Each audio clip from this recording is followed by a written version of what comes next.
महर्षि गौतम के एक पुत्र थे, ऋषि शरद्वान। कहा जाता है कि ऋषि शरद्वान बाणों के साथ ही पैदा हुए थे। इस कारण ऋषि शरद्वान का जितना मन धनुर्वेद में लगता था, उतना मन उनका वेदा अभ्यास में नहीं लगता था। धनुर्वेद से लगाव होने के कारण ऋषि शरद्वान ने तपस्या कर सभी दिव्य अस्त्र शस्त्र प्राप्त करना चाहते थे। ऋषि शरद्वान की धनुर्वेद में यह निपुणता और अस्त्र शस्त्र प्राप्त करने के लिए उनके द्वारा की जाने वाली तपस्या को देखकर देवराज इंद्र बहुत ही भयभीत हो गए थे। उन्हें यह भय सताने लगा था कि कहीं ऋषि शरद्वान अपने इस पराक्रम का प्रयोग उनके ही विरुद्ध ना कर दे। इसलिए देवराज इंद्र ने एक जानपदी नाम की खूबसूरत देव कन्या को ऋषि शरद्वान की तपस्या भंग करने के लिए पृथ्वी पर भेजा था। देव कन्या जानपदी ऋषि शरद्वान के आश्रम में आकर उनको अपने कामुक हाव भाव से लुभाने लगी थी।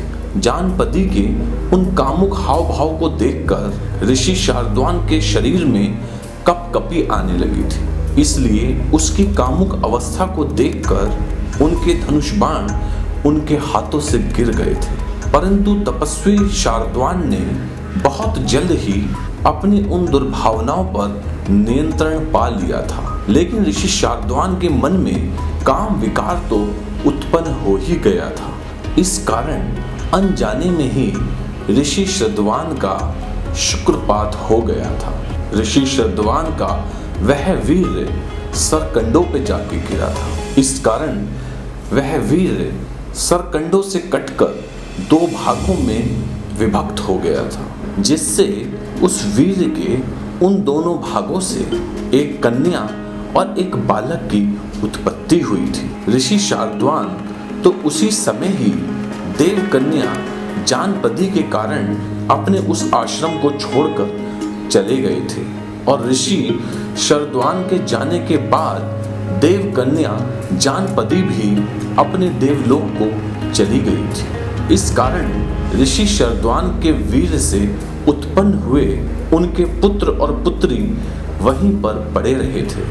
परंतु तभी संयोग से राजा शांतनु अपने दल बल के साथ शिकार खेलते हुए वहां से गुजर रहे थे कि तभी राजा शांतनु के एक सेवक की नजर उन बच्चों पर पड़ गई थी। तो उस सेवक ने इन बच्चों की खबर राजा शांतनु को आकर दी थी। तब राजा शांतनु ने कृपावश उन शिशुओं को उठाकर अपने साथ हस्तिनापुर ले आए थे। राजा शांतनु अपने ही संरक्षण में उन दोनों शिशुओं का उचित प्रकार से पालन पोषण करवाने लगे थे।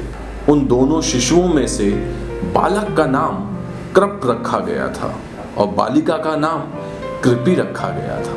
कुछ दिनों बाद ऋषि शरद्वान को अपने तपोबल से अपने पुत्र और पुत्री के बारे में मालूम हो गया था, तो वह राजा शांतनु के पास हस्तिनापुर आए थे और उन्हें पूरी बात बताकर फिर अपने पुत्र कृप को चारों प्रकार के धनुर्वेदों, विविध शास्त्रों और उनके रहस्यों की शिक्षा दी थी। अपनी शिक्षा पूरी करने के बाद कृप ने बड़ी घोर तपस्या की थी और तपस्या करने के बाद कुरु वंश के पुरोहित बनकर उनके प्रति समर्पित हो गए थे। उसके कुछ दिनों बाद ऋषि शरद्वान की पुत्री कृपी का विवाह महर्षि भारद्वाज के पुत्र द्रोण के साथ संपन्न हो गया था।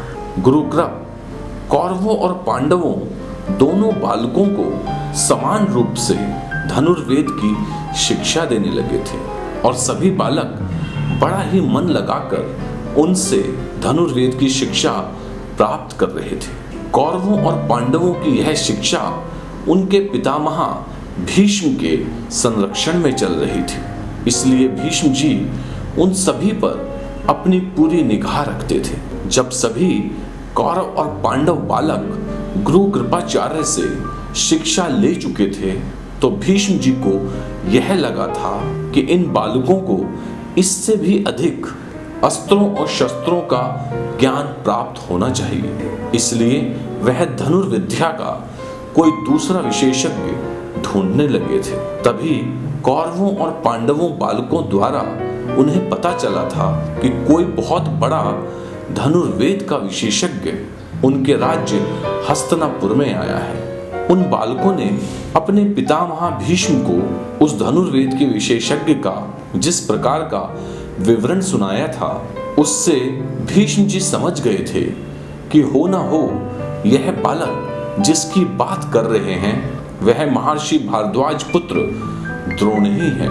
इसलिए उन्होंने द्रोण जी को बड़े ही सम्मान पूर्वक अपने महल में बुलवाया था और अपने सभी पौत्रों कौरवों और पांडवों को धनुर्वेद की पूर्ण शिक्षा प्राप्त करवाने के लिए उनके संरक्षण में दे दिया था। गुरु द्रोणाचार्य कुरु राजवंश के पुरोहित कृपाचार्य के जीजा थे। इस रिश्ते को छोड़कर हस्तिनापुर से द्रोणाचार्य का कोई रिश्ता नहीं था। हस्तिनापुर आने से पहले द्रोणाचार्य गंगा द्वार नामक स्थान पर अपने आश्रम में रहकर तपस्या किया करते थे और वहीं गंगा नदी के तट पर ही द्रोणाचार्य की उत्पत्ति हुई थी। द्रोणाचार्य महर्षि भारद्वाज के पुत्र थे, परंतु द्रोणाचार्य की कोई मां नहीं थी।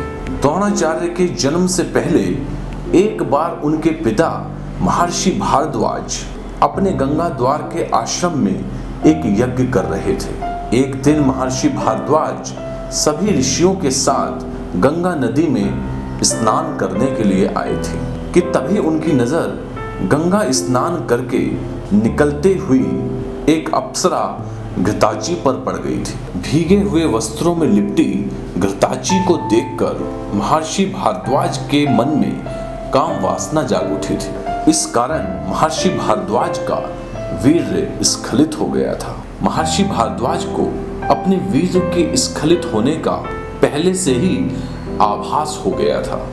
इस कारण उन्होंने अपने उस वीर्य को द्रोण नामक एक यज्ञ पात्र में सुरक्षित रख दिया था। इसी द्रोण नामक यज्ञ पात्र में जब महर्षि भारद्वाज के उस वीर्य से एक शिशु उत्पन्न हुआ तो उस शिशु का नाम ही द्रोण रख दिया था। द्रोण का पालन पोषण और उनकी शिक्षा अपने पिता महर्षि भारद्वाज के आश्रम में ही संपूर्ण हुई थी। जिस समय द्रोण की उत्पत्ति हुई थी उसी समय महर्षि भारद्वाज के मित्र राजा प्रषद के यहाँ भी द्रुपद नाम के एक पुत्र का जन्म हुआ था। राजा प्रषद ने अपने पुत्र द्रुपद को शिक्षा प्राप्त करने के लिए महर्षि भारद्वाज के ही आश्रम में भेज दिया था। द्रोण और द्रुपद दोनों साथ ही शिक्षा प्राप्त कर रहे थे। इस कारण उन दोनों के बीच बड़ी गहरी मित्रता हो गई थी। इसलिए उस समय द्रुपद ने द्रोण से यह कहा था कि मित्र, जब मैं राजा बनूंगा तब तुम मेरे पास मेरे राज्य में ही रहना। समय व्यतीत होने पर जब राजा प्रसद का स्वर्गवास हो गया तो द्रुपद उत्तर पांचाल नाम के देश के राजा बन गए थे। परंतु महर्षि भारद्वाज के ब्रह्मलीन होने पर द्रोण अपने आश्रम में रहकर तपस्या करने लगे थे। कुछ समय बाद द्रोण ने ऋषि शार्दूल की पुत्री तथा कृपाचार्य की बहन कृपि से विवाह कर लिया था। कृपि के गर्भ से द्रोणाचार्य को अश्वत्थामा नाम का एक पुत्र प्राप्त हुआ था। कहते हैं जन्म के समय अश्वत्थामा के मुख से अश्व के समान आवाज आई थी, यानी उसने अश्व के समान स्थाम अर्थात शब्द किया था, इसलिए उसका नाम अश्वत्थामा रख दिया गया था। अश्वत्थामा के जन्म के समय ही द्रोण को यह खबर मिली थी कि भगवान परशुराम अपना सब कुछ ब्राह्मणों को दान कर रहे हैं, तो वह भगवान परशुराम से धनुर्वेद संबंधी ज्ञान प्राप्त करने के लिए चले गए थे। भगवान परशुराम से दिव्य अस्त्र और शस्त्रों को प्राप्त करने के बाद द्रोण जब अपने आश्रम वापस आए तो उन्हें यह देखकर बड़ा दुख हुआ कि उनका पुत्र अश्वत्थामा दूसरे ऋषि पुत्रों को दूध पीता हुआ देखकर दूध पीने के लिए मचल रहा है। यह देख द्रोण कई जगह पर एक दूध देने वाली गाय भिक्षा में मांगने के लिए गए, परंतु उन्हें कहीं भी दूध देने वाली गाय नहीं मिल पाई। द्रोण जब निराश होकर अपने आश्रम में लौट रहे थे तो उन्होंने देखा कि दूसरे ऋषि पुत्र उनके पुत्र अश्वत्थामा को आटे का घोल दूध कहकर पिला रहे हैं और अश्वत्थामा उस आटे के घोल को पीकर खुश होकर नाचता हुआ यह कह रहा है कि मैंने दूध पी लिया। यह घटना देखकर द्रोण के धैर्य का बांध टूट गया था, इसलिए वह अपनी पत्नी और बेटे को लेकर राजा द्रुपद के राज्य पांचाल देश चले आए थे। द्रोण को द्रुपद के बचपन में कही हुई बातें याद थी, इसलिए वह बड़े ही अधिकार के साथ राजा द्रुपद के दरबार में पहुंच गए थे और उन्होंने कहा था कि मैं तुम्हारा सखा द्रोण हूं। द्रोण के मुख से सखा शब्द सुनकर द्रुपद ने द्रोण का बहुत उपहास किया था और द्रोण का तिरस्कार करते हुए उनसे यह कहा था कि एक राजा का मित्र एक राजा ही होता है, कोई निर्धन किसी राजा का मित्र कैसे हो सकता है। इसलिए फिर से कभी भी मुझे अपना सखा मत कहना। द्रुपद के इस तिरस्कार से द्रोण का कलेजा जल उठा था, इसलिए वह मन ही मन द्रुपद के इस अहंकार को मिटाने का संकल्प करके क्रोध में भरकर वहां से चले गए थे। भारद्वाज पुत्र द्रोण एक बहुत बड़े धनुर्धर हैं, इस बात से उस समय सभी परिचित थे, परंतु उन्होंने द्रुपद के द्वारा अपमानित होने के बाद भी अपने अस्त्र नहीं उठाए थे और अपने अपमान का घूंट पीकर अपने पुत्र और पत्नी के साथ हस्तिनापुर चले आए थे। हस्तिनापुर आने के बाद द्रोणाचार्य कुछ दिन अपनी पत्नी के भाई कृपाचार्य के घर में रहे थे। कुछ दिनों बाद एक दिन नित्य कर्म समाप्त करके द्रोण कृपाचार्य के घर वापस आ रहे थे कि तभी उनकी नजर एक मैदान में खेल रहे युधिष्ठिर आदि सभी कुमारों पर पड़ गई थी।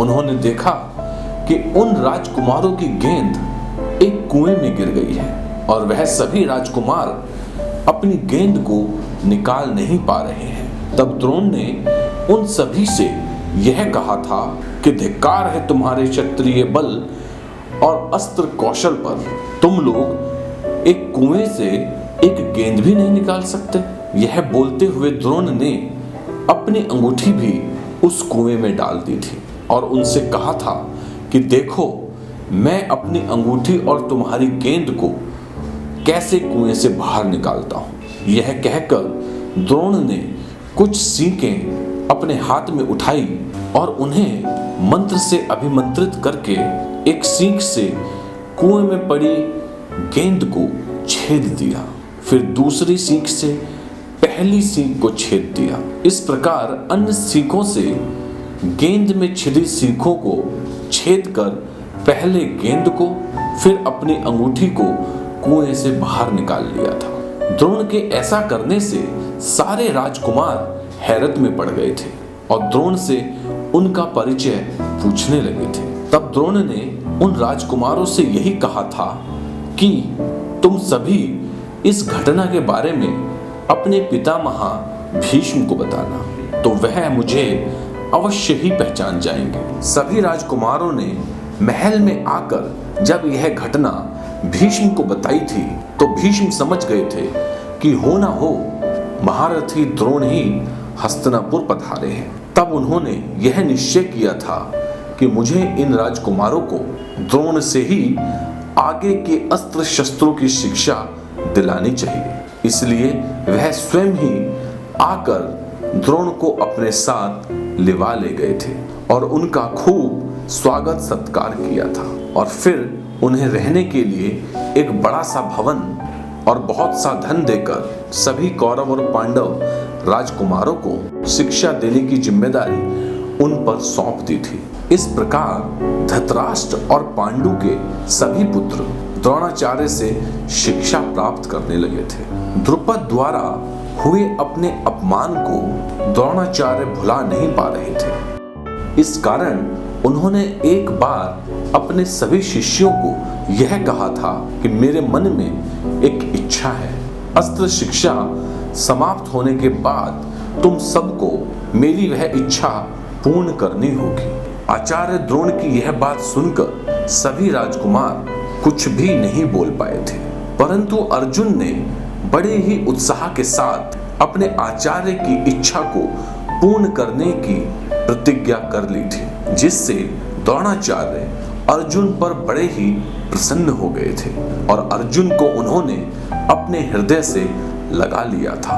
आचार्य द्रोण से कौरव और पांडव राजकुमारों सहित दूसरे देश के कई यदुवंशी राजकुमार, कई दूसरे देशों के राजकुमार और सूत पुत्र कर्ण भी शिक्षा प्राप्त कर रहे थे। इन सभी शिष्यों के साथ ही द्रोणाचार्य का पुत्र अश्वत्थामा भी शिक्षा प्राप्त कर रहा था, परंतु द्रोणाचार्य के उन सभी शिष्यों में अर्जुन ही सर्वश्रेष्ठ थे। अर्जुन के सर्वश्रेष्ठ होने के पीछे अर्जुन की अपनी मेहनत थी, क्योंकि अर्जुन दिन में तो सभी के साथ अपने अस्त्रों का अभ्यास करते ही थे, साथ ही रात में जब सभी सो जाया करते थे तब अर्जुन अंधेरे में अपने शस्त्रों द्वारा लक्ष्य भेदने का अभ्यास किया करते थे। एक बार रात के समय आचार्य द्रोण को अर्जुन की प्रत्यंचा की टंकार सुनाई पड़ी, तो वह उठकर अर्जुन के पास आए थे और अर्जुन को अपने हृदय से लगाकर यह वचन दे दिया था कि बेटा, मैं ऐसा प्रयत्न करूंगा कि संसार में तुम्हारे समान कोई और धनुर्धर ना हो। इसके बाद से आचार्य द्रोण अर्जुन की शिक्षा की तरफ और भी विशेष ध्यान देने लगे थे।